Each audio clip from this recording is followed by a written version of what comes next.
स्वागत है दोस्तों YouTube चैनल साइबर सुरक्षा में। इस बार जो एक नए टॉपिक के साथ हम लोग आए हैं। इस बार क्या हो रहा है कि कोविड-19 का सिचुएशन है, घर में बच्चे बूढ़े बुजुर्ग सभी लोग घर में हैं। बच्चों का क्या है कि उन्हें गेम खेलना है, तो जो गेम खेलते हैं वो कितना सेफ है। इस बार के कुछ व्यूअर्स हैं जिन्होंने हमें बताया कि उनके साथ बहुत बड़ी बड़ी जो है रकम की फ्रॉड हुई है। तो वो उन्होंने बताया कि जब उन्होंने अपना बैंक अकाउंट बैलेंस जब चेक किया तो बहुत ज्यादा अमाउंट में पैसे उनके निकले हुए थे। जब वो पैसे निकले हुए थे तो उनको ये नहीं समझ में आया कि ना उनको कोई ओटीपी पूछा गया, ना ही उनसे कोई क्रेडेंशियल्स की मांग की गई, ना ही उन्होंने किसी को डिटेल्स दिया, बट उनके अकाउंट से पैसे कटे हुए थे। तो जब उनका डिटेल हम लोगों ने सर्च किया तो कुछ ऐसे गेम्स के नाम सामने आए जो कि अभी मैं आपको बताऊंगा। आपको हेडिंग देख के समझ में आ गया होगा कि क्या है वो पूरा मामला। इसको हम लोग आज समझेंगे और किस तरह से छोटे बच्चों को गेम खेलना पसंद तो है, तो उससे किस तरह से उनको रोका तो नहीं जा सकता है। ऑब्वियस बात है, जिद मचा देंगे, लड़ने लगेंगे, लड़ाई कर देंगे, तोड़फोड़ मचा देंगे, घर तोड़ देंगे। लेकिन आपको मैं एक बात बता दूं कि उन छोटे बच्चों को समझाया जरूर जा सकता है। नहीं समझते कोई दिक्कत नहीं, हम आपको कुछ ट्रिक्स बताएंगे जिससे आपका पैसा बिल्कुल सेफ रहेगा, सुरक्षित रहेगा।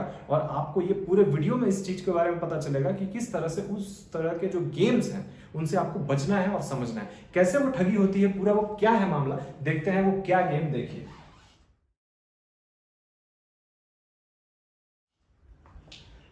Free fire child hacks fraud. ये बेसिकली फ्री फायर के जो गेम्स हैं वो क्या कर रहे हैं, इसमें कैसे पैसे कट रहे हैं, लोगों का बहुत बड़ा अमाउंट इस पे ठगा जा रहा है। दो दो तीन तीन चार चार तरीकों से पैसे ठगे जाते हैं। इसमें हम लोगों ने बहुत ज्यादा उस पर रिसर्च करा। रिसर्च करने पर जब पता चला कि किस तरह से फ्री फायर जो गेम है, ये फ्री फायर की बात नहीं है, इस तरह के और भी गेम्स होंगे जिसमें लोगों को पैसे ठगे जाते हैं। ये यहाँ पे क्या होता है, मैं आपको एक छोटा एग्जाम्पल की तरह से बता देता हूँ कि आप जब फ्री फायर गेम में एक्सेस करते हो, आप अपने आईडी से उसमें एक्सेस करते हो तो आपका गेम स्टार्ट हो जाता है। जब आप गेम स्टार्ट करते हो तो आपको सामने पार्टनर्स मिलते हैं जिनके साथ मिलके आप किसी मिशन को कंप्लीट करते हो। ये एक छोटा एग्जांपल्स में आपको समझा दिया। जब आप उस पार्टनर से मिलके साथ में गेम कंप्लीट करते हो तो आपको ये नहीं पता होता है सामने वाला पार्टनर, जो वर्चुअल पार्टनर वो है कौन।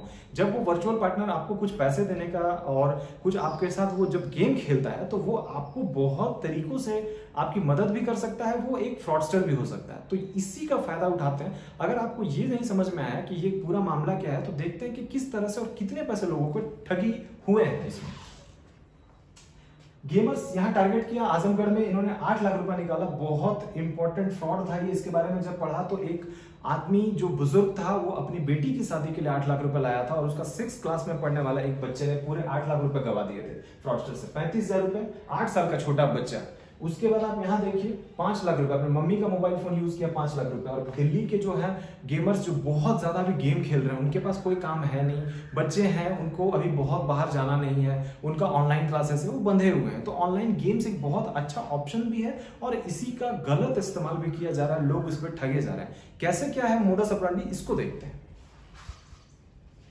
देखिए, इसको समझना बहुत जरूरी है, बहुत इंपॉर्टेंट है। बहुत सिंपल तरीके से इसको समझते हैं कि क्या हो रहा है। 2 तरीके से हमने बनाने की कोशिश की है। अब इसमें देखिए क्या होता है। एक छोटा बच्चा जो बहुत ज्यादा गेम एंथुसियास्टिक है, वो क्या करता है कि वो एक्सेस करता है फ्री फायर में। फ्री फायर में जब वो एक्सेस करता है तो वो उसको एक पार्टनर मिलता है। ये पार्टनर फ्रॉडस्टर भी हो सकता है। ये फ्रॉडस्टर क्या करता है, इसके ऑनलाइन गेमिंग का पार्टनर बन जाता है। इसके साथ बड़े बड़े ग्लोबल गेमर्स जुड़े होते हैं। ये लोग जो होते हैं ग्लोबल गेमर्स, ये ग्लोबल लेवल पे जो चैलेंज होता है उसको एक्सेप्ट कर लेते हैं, वहां जाना चाहते हैं, इसलिए वो लोग खेलते हैं। ये तीनों चारों लोग मिलकर इस बिग गेमर को एक टारगेट करते हैं। बिग गेमर को जब सोर्स बनाया जाता है तो बिग गेमर क्या करता है, बिग गेमर ये करता है कि वो सामने वाले को ठगता है। अब इसके पास ये पैसा नहीं होता है, बट ये इसको गेम खेलना है। अब ये क्या कर रहा है, ये सामने वाले इस बच्चे को इसको बोल रहा है कि आप अपना क्रेडेंशियल्स दो, कार्ड के क्रेडेंशियल्स आप हमें दोगे, मैं आपको क्या क्या दूंगा, मैं आपको हैक्स दूंगा। हैक्स क्या होता है, लेवल अप करने के लिए होता है। डायमंड्स दूंगा, जो वर्चुअल पॉइंट्स होते हैं, वर्चुअल पॉइंट्स दूंगा, वेपन्स दूंगा, सूट्स दूंगा, लेवल अप करवाऊंगा और आपको ग्लोबल मेंबरशिप में पार्टिसिपेट कराऊंगा। आपका लेवल बहुत ज्यादा ऊपर चला जाएगा और आप वर्ल्ड लेवल के गेमर कहलाओगे। तो ये छोटे बच्चों को अभी कुछ समझ नहीं है। इसने क्या किया, अपने घर का कार्ड का डिटेल निकाला और इसको दे दिया। जैसे ही डिटेल इसके पास गया, ये सामने वाले को पॉइंट्स बताता है। पॉइंट्स बताता है, ये सामने वाले इसको पॉइंट्स देते हैं। पॉइंट्स बताने का मतलब यहाँ क्रेडेंशियल्स बताना। क्रेडेंशियल्स बताने के बाद ये सामने वाले पॉइंट्स शेयर करते हैं। ये फिर इसको कुछ भी शेयर नहीं करता। इनफैक्ट अगर ये हैक्स इसको देता भी है तो मैं आपको बता दूं, जो वो हैक्स मिलते हैं ना, हैक्स होते हैं ना, इसको बेसिकली एक्सपी बोला जाता है।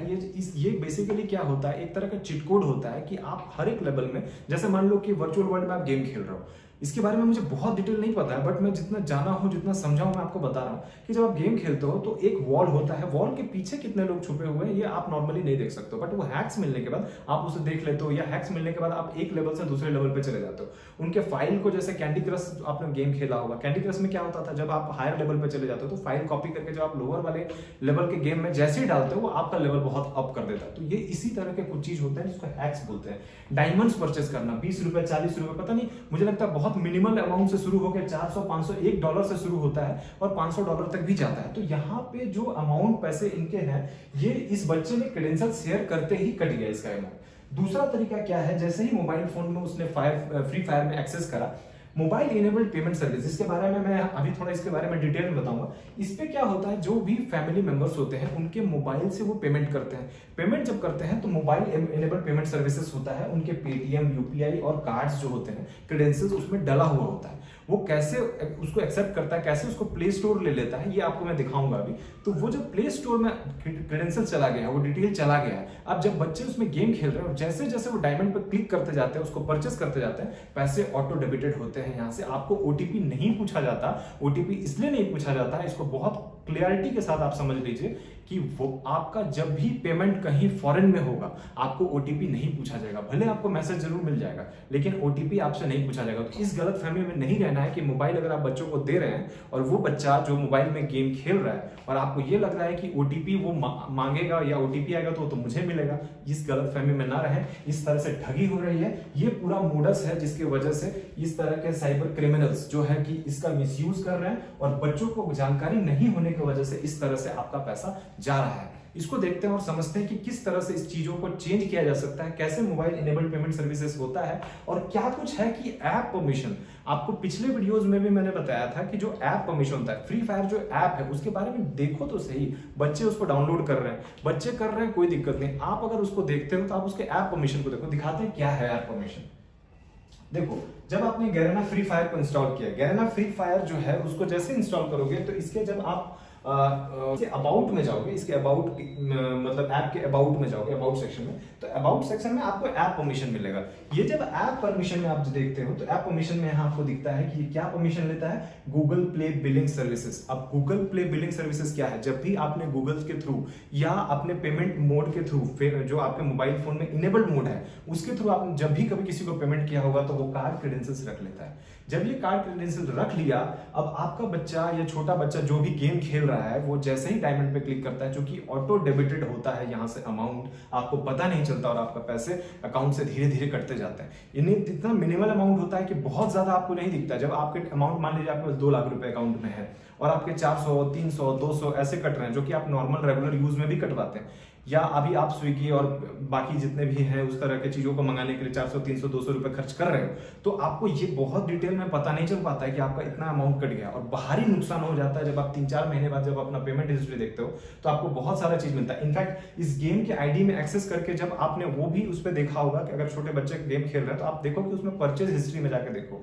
आपको परचेज हिस्ट्री में बहुत सारा चीज मिलेगा कि उसने क्या क्या चीज परचेज किया, उसमें अमाउंट भी दिखाता है। तो इस तरह से आपको गूगल प्ले बिलिंग सर्विसेज जो ये है, ये इस तरह के एक्सेस को वो मांगता है और क्या कुछ होता है, कैसे होता है, देखते हैं इसको।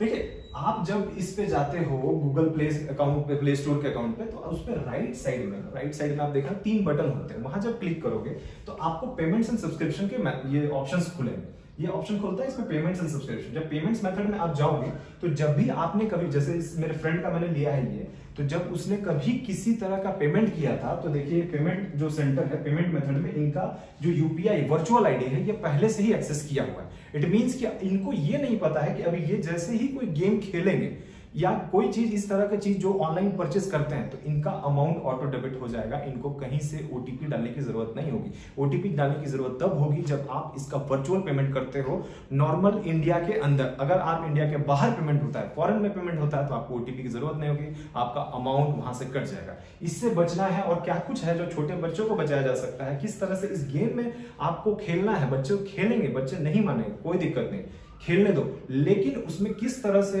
बचा जा सकता है उसको समझो। देखिए, मैंने इसमें बहुत छोटे छोटे चीज पॉइंटर्स बनाए हैं कि जो भी मोबाइल है वो banking apps, e wallet, social networking site से कनेक्टेड है। अब ये इस तरह के साथ जो बच्चे छोटे गेम खेलते हैं ना, उनको आप बताओ कि आपको अननोन पर्सन के साथ गेम नहीं खेलना है। अब वर्चुअल वर्ल्ड में अननोन पर्सन अगर खेल भी रहे हैं, अगर आपको नहीं पता है कि कौन है, किसी दूसरे के आईडी के साथ अगर आप एक्सेस करते हो या अपने आईडी के साथ एक्सेस करते हो, तो आप उनको ये बताओ कि अननोन पर्सन को किसी भी तरह का क्रेडेंशियल्स नहीं देना है। वर्चुअल प्लेयर के साथ कोई भी बैंकिंग डिटेल आपको शेयर नहीं करनी है। आप छोटे बच्चों को कार्ड का डिटेल ही मत बताओ, उनको मत बताओ कि आप कार्ड कहाँ रखते हो। आप उनके लिए जो है कि जो फोन नंबर आप दे रहे हो ना, वो किसी बैंक अकाउंट के साथ लिंक नहीं होना चाहिए। बच्चों को जो आप मोबाइल फोन देते हो उसमें फोन नंबर है आपका, ऑब्वियस बात है, उस फोन नंबर या वो ईमेल आईडी जो आप उससे कनेक्ट किए हो वो किसी बैंक अकाउंट से कनेक्टेड नहीं होना चाहिए। अगर आप ये कर लेते हो तो आपका अमाउंट कभी नहीं कटेगा, बच्चे उस पर पेमेंट ही नहीं कर पाएंगे। दूसरा बात है कि ये जो सेपरेट फोन, वही ईमेल आईडी को देने की बात किया मैंने, उसके बाद आप ये जितना जो प्ले स्टोर में जहां मैंने आपको दिखाया कि अकाउंट में ऑटोमेटिकली वो ले रहा है उसका वर्चुअल आईडी, आप वहां से उसको डिसेबल कर सकते हो। आप डिसेबल कर दो, पेमेंट नहीं होगा उससे, आप डिसेबल करके रख दो। लेकिन अगर आप ऊपर की ये 3-4 चीजें में से 2 चीज भी करते हो, यानी कि ईमेल आईडी सैनिटाइज्ड हो और फोन नंबर सैनिटाइज्ड हो, जो कि किसी बैंक से जुड़ा ना हो, किसी बैंक से लिंक ना हो, आपका अमाउंट कभी नहीं कटेगा। इसको बिल्कुल ध्यान रखिए। उसके बाद यहां जो है कि अपने बच्चों के एक्टिविटीज पे जो इंटरनेट पे वो क्या कर रहे हैं आपको देखना होगा। आपको जाकर के उनका हिस्ट्री जाकर के देखा करो। बच्चे बहुत तेज हो गए हैं, वो हिस्ट्री डिलीट कर देते हैं। ऑप्शंस बहुत होते हैं, आप उनके साथ विजिल रहो, सामने बैठा के गेम खिलाओ। अगर वो खेल रहे हैं तो आप उनके साथ बैठो। उसके बाद children must not be told about the bank card credentials, जो मैंने आपको बताया कि बच्चों को इसके बारे में आप डिटेल मत दो। अगर आप डिटेल देते हो बच्चे उसका मिसयूज कर लेंगे। उनको नहीं पता होता है कि सामने वाला कौन है। वर्चुअल वर्ल्ड में अपना क्रेडेंशियल्स दिए हैं। बहुत सारे ऐसे केसेस हमारे पास हैं जिसमें बच्चों को फोन करके कि आपको 2 डायमंड दे दिया जाएगा, आपको हैक्स दे दिया जाएगा, जो मैंने आपको पीछे दिखाया।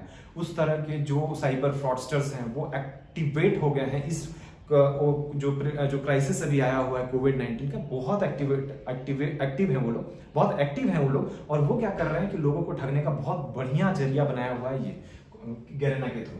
अब इसमें देखते हैं गैरेना ने क्या क्लैरिफिकेशन दिया। हैक्स मिलने से क्या बच्चे, अगर छोटे बच्चे इस वीडियो को देख रहे हैं तो उनको ये बहुत क्लैरिटी होनी चाहिए कि क्या आप हैक्स लोगे तो आप लेवल अप हो सकता है। डायमंड ज्यादा किसी से परचेस कर लोगे या दूसरे के आईडी से एक्सेस करोगे तो क्या हो सकता है आपके साथ। देखिए गैरेना फ्री फायर ने क्लैरिफिकेशन दिया है। यहाँ पे उन्होंने बोला है कि 0 tolerance for any deliberate abuse of the game system. अगर आप जरा से भी हैक्स डालते हो, डायमंड अननोन यूजर से परचेस करते हो या कुछ आप इस तरह की एक्टिविटीज करते हो तो गैरेना आपका क्या करेगा, अकाउंट आपका डिसेबल कर देगा। बहुत लोग ऐसे होते हैं जो हम लोगों को मैसेज करते हैं कि सर हमारा फ्री फायर का अकाउंट डिसेबल हो गया। हम लोग बहुत मैसेज आते हैं, मैं उस पर रिस्पॉन्ड नहीं करता हूँ नॉर्मल केसेस में, क्योंकि मुझे पता है कि जरूर उन्होंने कोई ऐसा काम किया है जिसकी वजह से गैरेना ने उसको डिसेबल कर दिया, उसके अकाउंट को ब्लॉक कर दिया। तो इस तरह से चीजों से बचें। और जो है कि आपको ये बहुत क्लियरिटी होनी चाहिए कि बच्चों को गेम खेलना तो है ही, वो नहीं मानेंगे, कोई दिक्कत नहीं है, बट आपको ये जो पीछे मैंने बताया आपको ये थोड़ी सी उस पर वर्कआउट कर लेनी है। बच्चों को आप गेम खेलने दें, लेकिन विजिल रहें कि वो इंटरनेट पे क्या चीजें करते हैं। इंटरनेट जो है अब आज के डेट में न्यू नॉर्मल हो गया है। जिस तरह से आपका मास्क और ये सारा चीज न्यू नॉर्मल है, उसी तरह से इस कोरोना क्राइसिस में आपका जो इंटरनेट है वो भी न्यू नॉर्मल है। बच्चे गेम खेलेंगे, बच्चे के पास ऑप्शन नहीं है, वो बाहर नहीं जा सकते। आप गेम खेलने दो, कोई दिक्कत नहीं है, बट आपको ये सारी चीजें जो बेसिक्स हैं ये आपको पता होना चाहिए। अगर ये आपको पता है तो आप कभी भी ठगी के शिकार नहीं होगे। आप अपने बैंक अकाउंट को लगातार चेक करते रहो, बच्चे को कार्ड क्रेडेंशियल्स मत बताओ। आप हमेशा बैंक पे विजिल रहो कि अगर आपका छोटा भी अमाउंट कटता है तो आप तुरंत बैंक के कस्टमर से केयर से जाकर के, बैंक जा करके उनके पदाधिकारी से अगर आप नहीं बात कर सकते हो, कार्ड के पीछे आपका टोल फ्री नंबर रहता है, उनसे आप बात करो, पूछो कि किस तरह से ये अमाउंट आपका डिडक्ट हुआ है। आपके बैंक मैनेजर का जो पर्सनल नंबर है, जो उनका सरकारी नंबर है, आप वो भी रख सकते हो। आप उनसे कॉल पे बात करो, बात करके ये सारा चीज करो। गैरेना फ्री फायर जो गेम है, इसे अगर बच्चे खेलते हैं तो थोड़ा सतर्कता से, सावधानी से खेलेंगे तो ये चीज नहीं होगा और उनका भारी नुकसान होने से बच जाएगा। धन्यवाद। जय हिंद, जय भारत।